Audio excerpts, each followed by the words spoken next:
பிரான்சின் பல மாவட்டங்களில் உள்ள அரசு அலுவலகங்களில் பொது சேவை சீர்குலைந்துள்ளதாக ஆம்னஸ்டி இன்டர்நேஷனல் அமைப்பு குற்றம் சுமத்தியுள்ளது.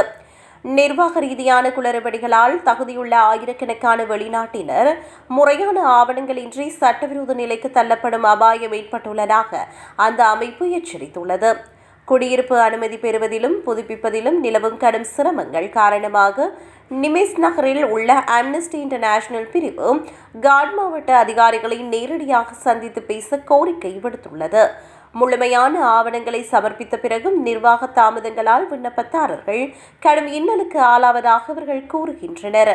நிர்வாக அலுவலகங்கள் மெத்தனமான செயல்பாட்டால் அவை ஆவணமற்றவர்களின் தொழிற்சாலையாக மாறிவிட்டதாக அமைப்பின் தலைவர் விமர்சித்துள்ளார்.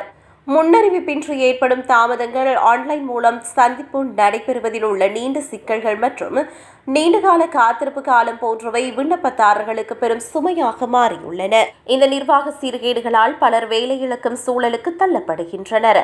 சட்டப்பூர்வமாக பல ஆண்டுகளாக பிரான்சில் வசிப்பவர்கள் கூட ஆவணங்களை புதுப்பிக்க முடியாததால் சுகாதாரம், தங்குமிடம் மற்றும் சமூக நலன்களை பெறுவதில் பெரும் தடைகளை எதிர்கொள்கின்றனர்.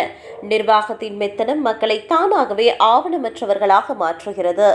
நிர்வாக நடைமுறைகள் படிப்படியாக டிஜிட்டல் மயமாக்கப்பட்ட பிறகு சிக்கல்கள் மேலும் அதிகரித்துள்ளதாக பல சங்கங்கள் தெரிவிக்கின்றன.